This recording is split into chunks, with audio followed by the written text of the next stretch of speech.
पत्रकार हैं। तो देश के विश्वविद्यालयों में क्या होगा? आज जिन्हें प्रोफेसर होना चाहिए वो विश्वविद्यालयों से बाहर हैं, और मैं केवल अपनी बात नहीं कर रहा हूं, ऐसे तमाम लोग बाहर हैं, और जिन्हें कोई नहीं पूछता, जिनके पास शुद्ध लिखने को कह दो तो एक पन्ना लिख नहीं पाएंगे, उनकी भाषा इतनी खराब है, उनकी समझदारी इतनी खराब है, लेकिन वो एक खास किस्म के ढांचे में शर्तों को पूरा करते हैं, तो इसलिए वो विश्वविद्यालयों में प्रोफेसर ही नहीं वाइस चांसलर तक बने हुए। मेरे वाइस चांसलर का एक दिन एक फोटो आया कि उसने अपनी ऑफिस के पास एक कार्यक्रम किया, और जिसमें आप गूगल करेंगे तो मिल जाएगा, दिल्ली विश्वविद्यालय का कुलपति जय श्री राम का नारा लिखा हुआ है, और उसके सामने हवन हो रही है, हिंदू अध्ययन केंद्र की स्थापना हो रही है, और उसमें बैठकर हवन कर रहा है एक कुलपति, देश के सरकारी पैसे से चलने वाले एक सरकारी संस्थान का। फिर उस देश में क्या कोई निष्पक्षता उस विश्वविद्यालय के भीतर बची क्या? अब ये पत्रकारिता में बहुत आराम से यही रवैया, यही चीजें चली गई है। इसलिए एक तबका जो आज की तारीख में सबसे ज्यादा ताकतवर है वो सत्ता के पक्ष वाला है, इसलिए वो अपनी भाषा वही बनता है जो भाषा सत्ता की होती है। एक उदाहरण से समझते हैं।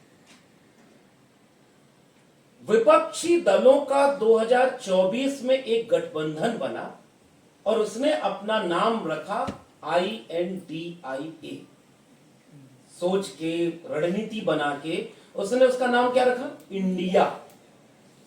और उसने ये एक पॉलिटिकल स्ट्रेटेजी बनाई कि जब सत्ताधारी दल हमारा विरोध करेंगे तो उनके सामने दबाव होगा कि वो इंडिया का विरोध कर रहे हैं।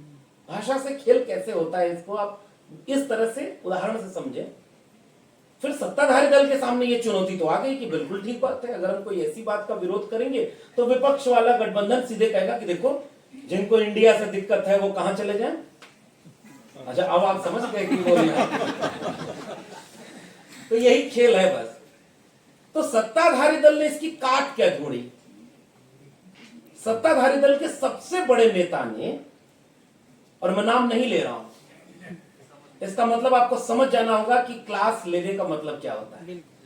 जरूरी नहीं कि हर बात वैसे ही बोल के समझाई जाए कि जब लगे कि मैं आपको समझा रहा हूं। बातचीत से भी आपको अपने काम की बात निकाल लेनी है कि कौन सी बात कहां बोलनी है और कहां बिना बोले भी उससे बेहतर काम किया जा सकता है। तो जो सबसे बड़े नेता हैं उन्होंने उसकी काट क्या ढूंढी? उसका नाम रख दिया इंडी अलायंस। ए से अलायंस, तो बाकी 4 अक्षर वो शॉर्ट फॉर्म का ही बोलते रहे और अलायंस को पूरा बोलते रहे, तो इंडिया विरोध हो नहीं पाया। अब आप देखिए, सत्ताधारी दल के नेता ने बोला, यानी वो एक पार्टी है, और पत्रकार अपने टेलीविजन चैनल पर अपने स्टूडियो में बैठकर उसी शब्द को बोल करके सवाल पूछने लगा कि बताओ भाई इंडी अलायंस वालों, तुमने देश का भला किया या बुरा किया? ये रिश्ता क्या कहलाता है? ये पत्रकारिता तो कतई नहीं कहलाता है, क्योंकि आप एक पक्ष बन गए ना। तो कहां गया वो निष्पक्ष होना या तटस्थ होना? मेरी एक साफ समझ है, मेरी समझ ये है, और मेरी गुजारिश आपसे ये है, मैं जब क्लास में पढ़ाया करता था तो अपने विद्यार्थियों से कहता था कि चूंकि हिंदी पढ़ाता था, मैं राजनीति शास्त्र का विद्यार्थी भी नहीं हूं, लेकिन राजनीति करना आता है, पढ़ना आता है, समझना आता है। डॉक्टर लोहिया कहा करते थे कि जो राजनीति करेंगे नहीं वो राजनीति के शिकार होंगे, और बाबा साहब अम्बेडकर, जिनको हम अपना वैचारिक पुरखा मानते हैं, वो तो दोनों चुनाव हार गए। कई बार लोग कहते हैं कि नौकरी से निकाल दिए गए, और अभी आशुतोष जी जिस स्टीव जॉब की कहानी सुना रहे थे उससे ये पता चला कि नौकरी से निकाला जाना तो बड़ा शुभ होता है। आईफोन वाले को निकाला गया, बाद में जब गया तो सीईओ बना और पूरी दुनिया पर राज किया। आज भी आईफोन सबसे बड़ी एक उपलब्धि और कामयाबी के रूप में बना हुआ है। बाबा साहब डॉक्टर अंबेडकर के बारे में जो एक बात सबसे महत्वपूर्ण है और जिसके लिए हम उनको अपना मानते हैं, डॉक्टर अंबेडकर सनसनी पैदा करने का नाम नहीं है, और भाषा में संस्कृत, हिंदी और अंग्रेजी तीनों में दक्ष थे। कोई आप डॉक्टर अंबेडकर की पूरी लेखनी पढ़ जाएं आपको नफरत की बू नहीं आएगी एक शब्द में। और हम उनसे इतने वर्षों बाद भी लड़ने के लिए गुस्सा का प्रतिकार जब होता है तो तुरंत हमारी भाषा पर उसका असर दिखने लगता है। क्रोध में दिखे, उत्तेजना में दिखे, भीतर का सहज भाव उसको हम रोक ना पाए।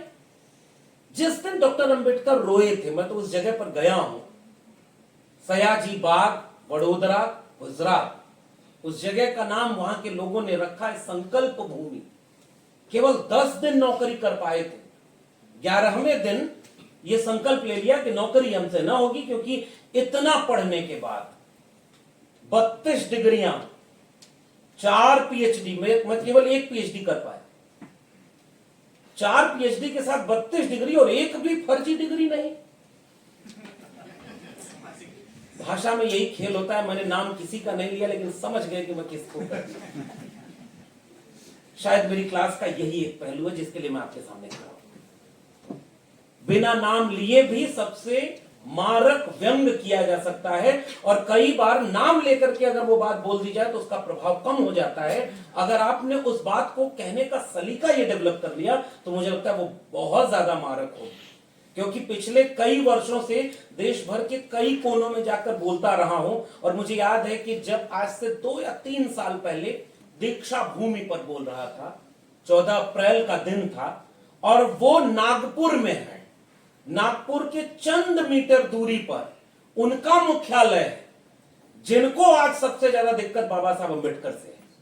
और कुछ दिन बाद मुझे मेरे एक मित्र ने, जो परिचित थे, दूर के, दिल्ली के ही कार्यक्रम में मिले, और इससे भी मैं एक बात जो कहना चाह रहा हूं वो आप तक पहुंच जाएगी। उन्होंने कार्यक्रम में कहा कि हम आपसे बात करना चाह रहे हैं, 2 मिनट का समय दीजिए। मैंने कहा यही बात कर लीजिए, मुझे कहीं जाना है। उन्होंने कहा नहीं, अकेले में। तो मैंने कहा ये मेरा नंबर है, आप इस पर फोन कर लीजिएगा। तो उन्होंने कहा फोन पर ये बात की नहीं जा सकती। मैंने कहा ऐसी कौन सी बात करनी है भाई? तो उसने कहा कि मैं होम मिनिस्ट्री में काम करता हूं। तुरंत मेरे कान खड़े हुए। मैंने बाकी सबको कहा कि आप यहीं ठहरे, मैं इनसे अकेले में बात करके आता हूं। और फाइल उन्होंने दिखाई। उन्होंने कहा कि जिस दिन आपका वो भाषण हुआ था उस दिन हमें ये काम दिया गया था 48 घंटे में, खोज करके वो पॉइंट निकाल के बनाओ जिस पर मैं इन पर मुकदमा कर सके। मुझे नहीं पता, मैं इसकी वैधता नहीं जानता, लेकिन उस शख्स ने जो मुझे बात कही कि आपने एक चालाकी की थी कि आपने 1.25 घंटे के अपने भाषण में सारी बात कह दी, लेकिन 2 शब्द, 2 आपने बहुत बचते हुए 2 ऐसी प्रक्रिया अपनाई थी अपने भाषण में जिससे आप बच गए।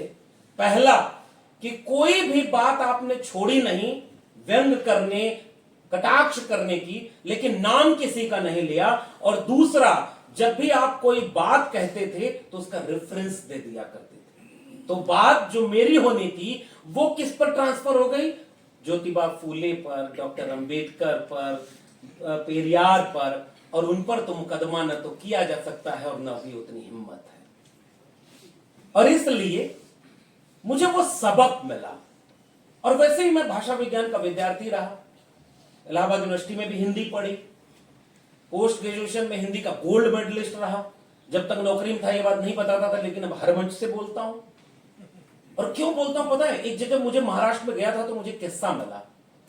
एक बार डॉक्टर अंबेडकर के पास, मुझे लगता है लेट 50s की बात होगी, एक व्यक्ति गया और उसने कहा कि बाबा साहब, मैं अपने बस्ती का, अपने पीढ़ियों का, अपने पुरखों के बीच पहला व्यक्ति हूं जो आईएएस बन गया। उस जमाने में आईएएस हुआ करता था, तो आपकी कुछ मदद करना चाहता हूं। डॉक्टर अंबेडकर ने बोला कि क्या मदद करोगे, तो हमारे घर जाते हो, गांव जाते हो, अपनी बस्ती में? उसने कहा नहीं।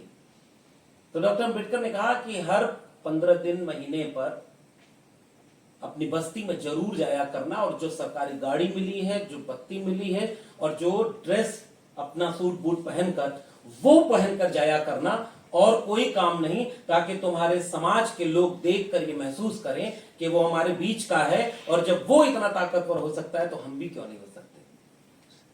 तो फिर हमें तो अपनी ताकत बतानी होगी। और हम ये जानते हैं कि जिस समय जंगे आजादी चल रही थी, इस देश के बड़े नेता कपड़ों का त्याग कर रहे थे जिनका अपना पक्ष था, और डॉक्टर अंबेडकर सूट बूट पहन करके खड़े थे ताकि मेरे समाज के लोग देख करके वो कॉन्फिडेंस लें कि कपड़ा बनाया हमने, इसको पैदा किया हमने, समाज बनाया हमने, खेत खलिहान बनाए हमने, इमारतें बनाई हमने, तो फिर हम उसका उपयोग क्यों ना करें। क्योंकि कुछ दिन पहले मुझे पता चला कि मेरे जूते की कीमत भी बताई जा रही थी, और सुमित भाई तो इसके शिकार बहुत होते रहे कि भाई पहली पीढ़ी का पत्रकार है, जहाज में घूमता है, अच्छा कपड़ा पहनता है। ये उस पत्रकारिता की शर्त है। अब ये पहलू क्या है, भाषा से जुड़ा हुआ है कि जब उस व्यक्ति ने कहा कि आपने रेफरेंस देकर के कोई कोट किया, मुझे लगता है कि आज की तारीख में जब ये नौजवान बोल रहा था कि 2 मुकदमे उस पे हुए तो हमारे पे भी हैं, लेकिन अब वो मुकदमे सामाजिक और इस तरह की चीजों के होते हैं। इससे किसी को ये ताली बजवा करके सेमिनार में प्रोत्साहित नहीं कर देना है कि ये यूट्यूबर मीट के बाहर जब लोग निकले तो बाकी सब पूछें कि यार हमारे पर मुकदमा नहीं हुआ, लगता है अच्छी पत्रकारिता नहीं कर रहे क्या। यहां नहीं ले जाना है इस बातचीत को। मुकदमा होना शर्म की बात नहीं है, लेकिन गर्व की भी बात नहीं है। हम अगर हक और सच की बात करेंगे, और मैं कहते हुए कह रहा हूं, मेरे ऊपर भी है, लेकिन मैं ये जानते हुए कह रहा हूं कि ये इसे बुलाना नहीं है, बच करके। और जो पूरे 2 दिन के ट्रेनिंग में मुझे लगता है सबसे बुनियादी पहलू इसका यही है, मुकदमा होने से बचाने वाली सबसे महत्वपूर्ण बात क्या है, उसका एक हिस्सा इन दोनों वक्ताओं ने कह दिया। उसके तकनीकी पक्ष को कि आप खबर कैसे बनाएं, कहां से उसकी वैधता लें, कहां से उसे पुष्ट करें कि वो गलत ना हो। मैं आपसे भाषा वाले सेगमेंट में केवल ये कहना चाहता हूं कि वो सारा आधार जो आपको मुकदमे या विरोध या उत्तेजना से बचाएगा और आपकी पत्रकारिता की गुणवत्ता को बेहतर करेगा, वो आपकी भाषा है। और उसमें बचने का तरीका यह है कि हम उद्धरण देकर, कोटेशन के तहत अपनी बात क्यों ना कहें। मैंने एक भाषण मेरा बहुत वायरल हुआ, जैसे बाल काटना नाई का धर्म नहीं धंधा है, जैसे कपड़े का काम करना धोबी का धर्म नहीं धंधा है, और उसमें जोड़ते जाइए। मैं तो कई बार भाषण में वो खेल करता हूं, क्योंकि वो गलत तो है नहीं, मंशा वही है। वैसे ही दान दक्षिणा पर नहीं, हमने वो भी नाम नहीं लिया था मेरी वीडियो में, यही मैं चाह रहा था कि आप ही बोले। महात्मा फूले ने अगर लिखा है तब मैं बोलूंगा, और अगर फूले ने नहीं लिखा है उसके बाद मैं बोल दूं और नीचे लिखूं ज्योतिबा फूले, तो फिर रेफरेंस तो देना पड़ेगा कि कहां बोला। एक बार मेरे ही ऊपर एक बात आ गई थी।